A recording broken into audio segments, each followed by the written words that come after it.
Greetings and welcome to the Cerebral Women Art Talks podcast. I'm Phyllis Hollis, your host. As an extension of my Instagram page, Cerebral Women, this podcast offers insights into the visual art world. I interview artists, mainly artists of color and female artists who will freely articulate what inspires their creativity. In addition, you'll hear interesting perspectives from dedicated art professionals who work with artists and the art institutions that feature them. I'm confident that collectively, these individuals will indeed stimulate your mind as they do our eyes. Please know these interviews are conducted in my Manhattan apartment, so please forgive the background sounds of city life. Welcome to the Cerebral Women Art Talks podcast. In this episode of the Cerebral Women Art Talks podcast, I feature Mosie Romney, a Jamaican-American artist. They received their education from SUNY Purchase, obtaining a Bachelor of Science in Visual Arts in 2016, and currently lives and works in Ridgewood, Queens, New York. Mosie has participated in residency programs that include the Home School Hudson, New York in 2018, and Oaxaca City later this year. Their solo exhibition titled Energy Never at the Nicodim Gallery in Los Angeles just recently closed May 1st. Solo exhibitions in 2020 include the Y2K Group, the Nicodim Gallery, and the Meredith Rosen Gallery in New York. Mosie is currently in a group show at the Almine Rech Gallery in Manhattan. Their work is held in many private collections, and before we begin, I provide a peek into their narrative by quoting Mosie. Children are genderless and free. Welcome to the Cerebral Women Art Talks podcast, and enjoy this episode featuring painter Mosie Romney. Mosie, thank you so much for joining me on my podcast. I've been excited about the idea of featuring you. So thank you. Thank you so much. I'm so excited to be here talking with you.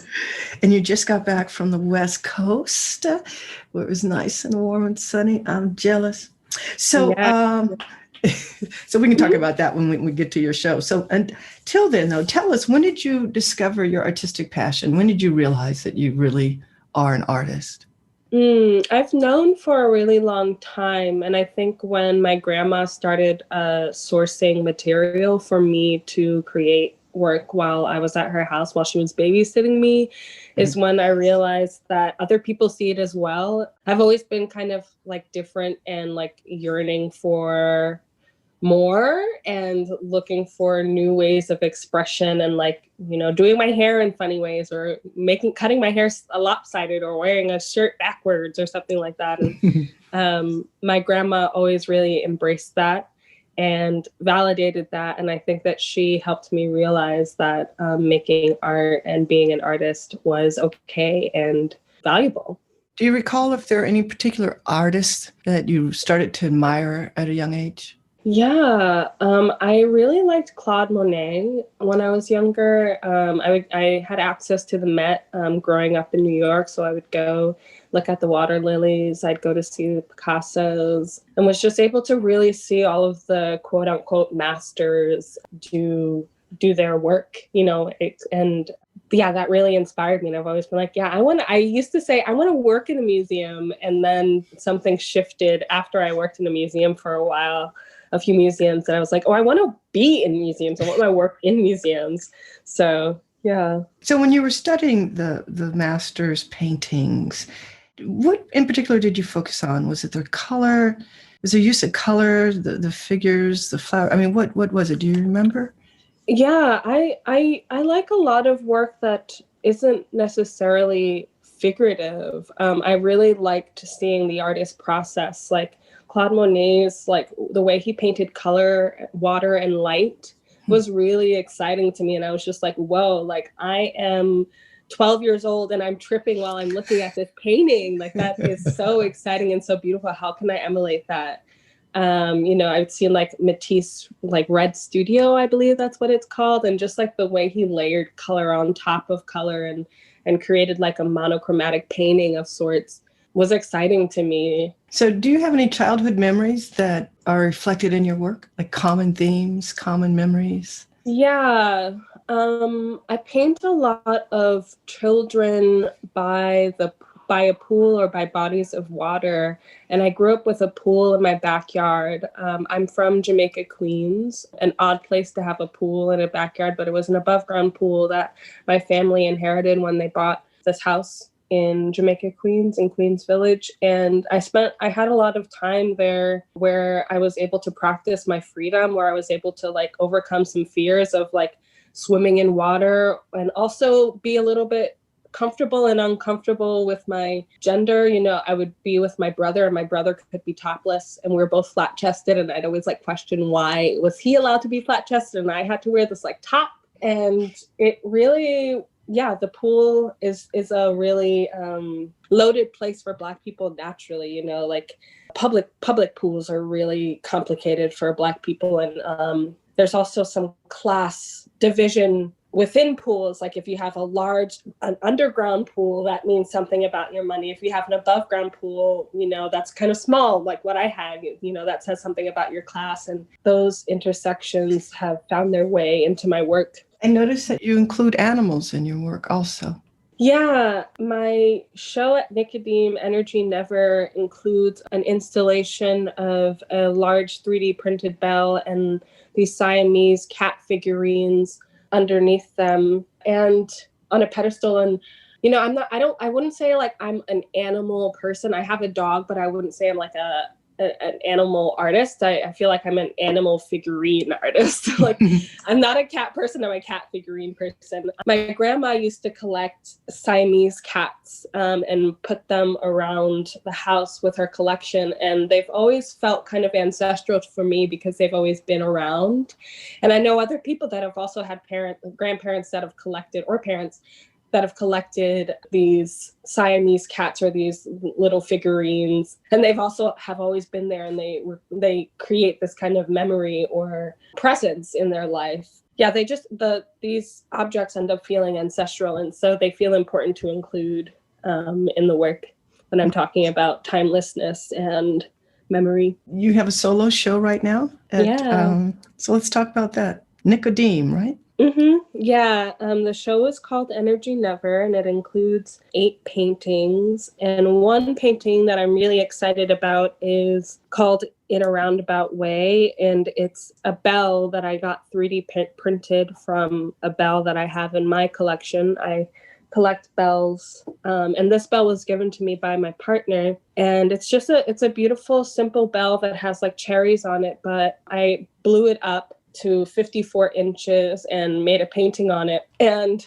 I found myself making this painting when I was kind of exhausted by the 2-dimensional realm, and I was called to like do something more 3-dimensional while also remaining figurative. I feel like the bell has a figurative kind of feel to it, just because like the actual bell feels like a bottom and the stem feels like a head. It just reminds me of like Simone Lee's sculpture. Yeah, it also feels like a painting. I really treated it like a painting the inside, painting the outside, trying different techniques on it.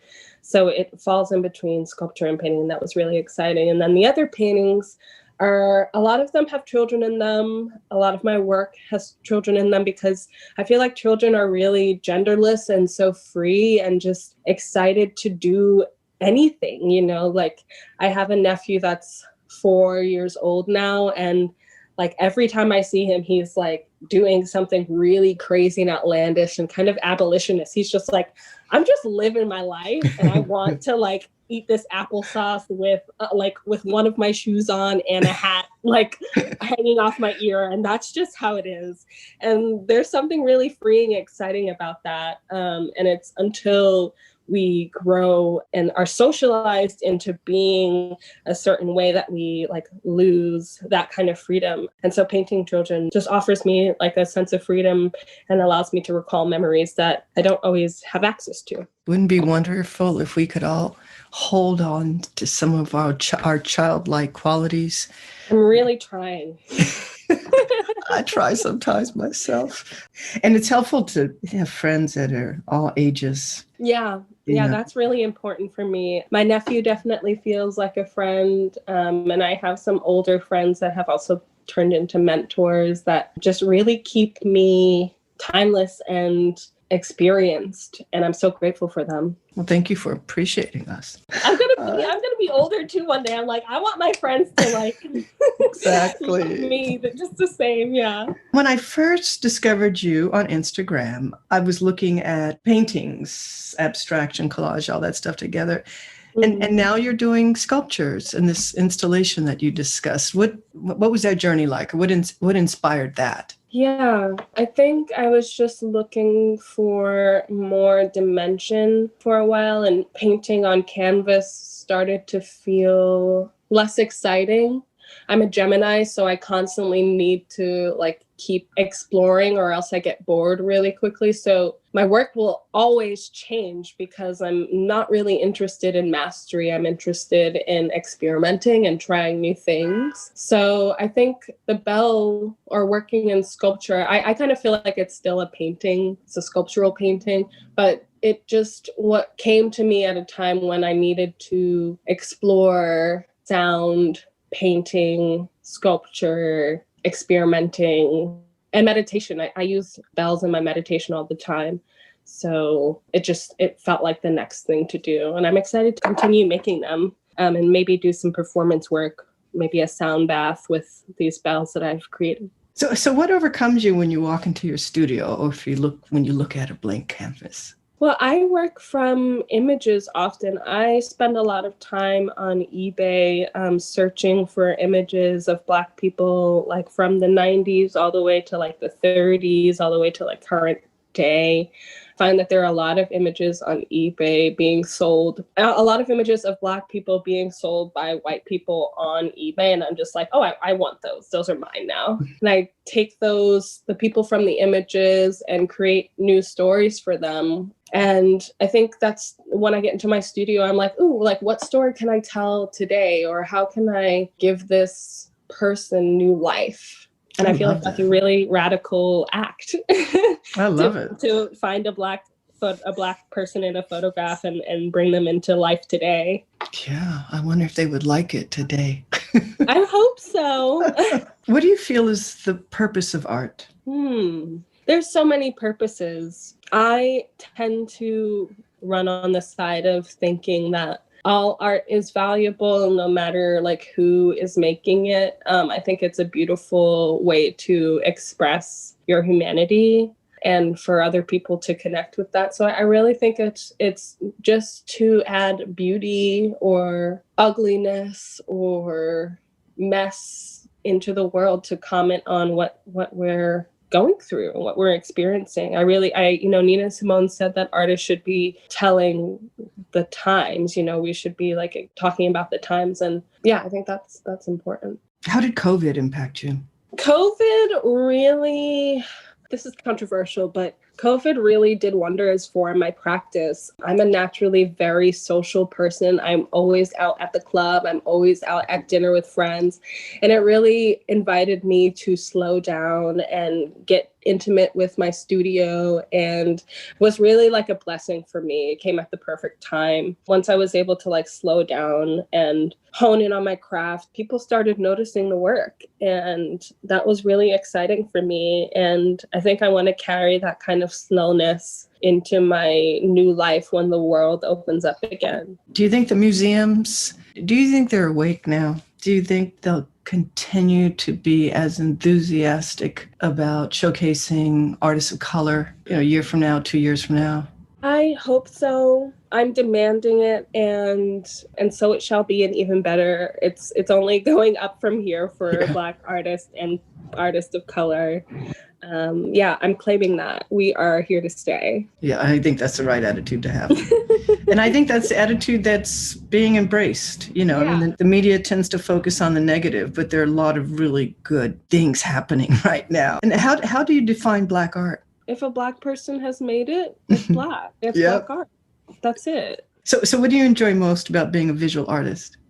I'm really enjoying the freedom to like look and observe. and to create. I feel it's such a luxury to be able to slow down and take my time in the studio and to take my time to just like look and see what's going on in the world and process it at my pace. I feel like capitalism doesn't really allow for the average worker to really like slow down and take in the current events or like the political climate. And I'm so grateful to have that space to do so. And when you're creating, do you ever think about who your audience is? I am trying not to do that much anymore. There was a time where that was a lot of what I was thinking about, and I was thinking about the market and how Black artists are hot right now and the work will get flipped and, you know, all of this stuff. And I think to free myself, I'm just making work that feels exciting to me and that I feel other people will respond to with positivity. And if you like it, great. If you don't like it, that's okay too, you know. There's a lot to choose from, right? Yeah. I mean, there's figurative work, there's abstraction, there's photography. I mean, yeah. You know, and it's so beautiful that we have all of these choices. How exciting. Yeah, no, it really is. You know, I was reading about you and I read that you favor a poet, Edward Glissant. Mm-hmm. Can you comment on that? Yeah, I think Glissant had a really beautiful way of saying that we get to choose our own destinies and we get to make our symbols mean what we want them to mean, and they don't always have to be straightforward. There can be some kind of abstraction there, and I really appreciate that, especially as a Black poet. And I feel like poetry is a roundabout way of really telling the truth, and he does it with so much ease and so much curiosity that, yeah, I'm just excited by him. What's the thought process when you think about the title that you're going to assign to a painting or a sculpture? That's a great question. I've always written poetry or just like heard snippets of what people have been saying and have written them down. And so they find their way into the work. Sometimes it's literally just based on what's happening in the painting. And it's a simple title. It's like an ever-changing process for me. And the colors that you choose. I loved your work. I loved it. It's so colorful and positive energy. You. It just makes you feel good when you look at it. So how do you choose your color palette? Yeah, it feels really intuitive to me to just pick colors and go with it. I went to art school and had trouble accepting that certain colors look good with certain colors because in like my mom's household and a Jamaican household, like color theory is out the door, you know, and like she just smashes these colors together and it's like, whoa, like this tropical dream I'm experiencing is so rejuvenating. And I just kind of go with what feels good when it comes to color. And that's been exciting and keeps the energy flowing and keeps you a little, sometimes it's a little off, and that's cool. I like that. I'm not interested in perfection. Well, there's perfection. You can find perfection in imperfection or something like that. But yeah. Anything perfect is a little boring. So you use a lot of different materials, sand, chalk. Can you comment on that? Yeah, I consider myself to be a collections artist as well. So I collect a lot of brooches. I collect bells, you know, clothes, doilies. And I just use those things in the work to leave evidence of what was and what is to come. I also really love glitter. As a child, I would like make little spells and use glitter to seal the spell. And like, I remember when I got to college, someone told me that we are made up of the same thing as stars. And I was like, oh my God, I'm a star. And I wore glittery clothes like for a year straight. So I that's cute. Just really try to embody material, and yeah, I don't mind if it's a little kitschy or not so cute to like just stick a brooch on a painting. That excites me. You know, a couple of times during our chat, you've commented about highlighting images, people from the past. I get the impression that makes you feel good, that you enjoy that, you respect. Yeah, ancestry is really important for me. I feel like my ancestors, and those aren't people that aren't necessarily related to me. Like, I feel like Nina Simone is an ancestor, James Baldwin is an ancestor. These people have really guided me with language, with song, with painting. And it's important for me to honor that.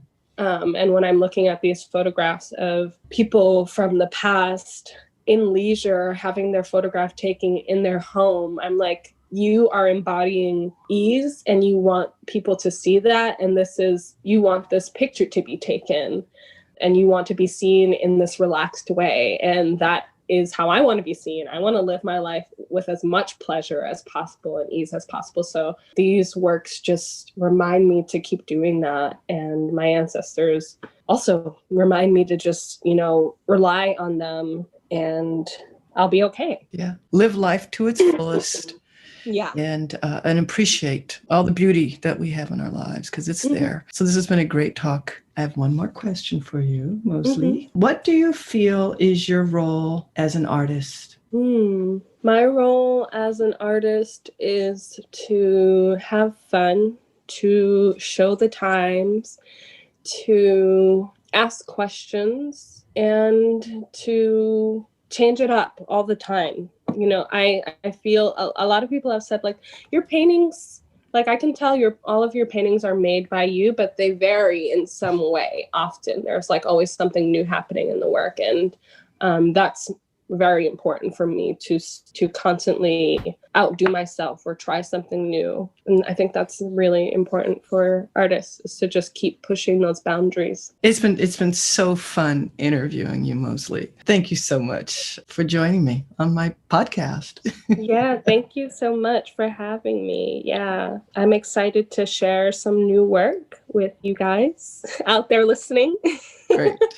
And yeah, keep checking on me. No, I'm definitely going to be keeping my eye on you. I've been, but no, I'm curious to watch your career. So, my eyes are there. So thank you again for your time. It's been fun. Thank you for listening to Cerebral Women Art Talks podcast. For additional content, please visit cerebralwomen.com and be sure to follow Cerebral Women on Instagram.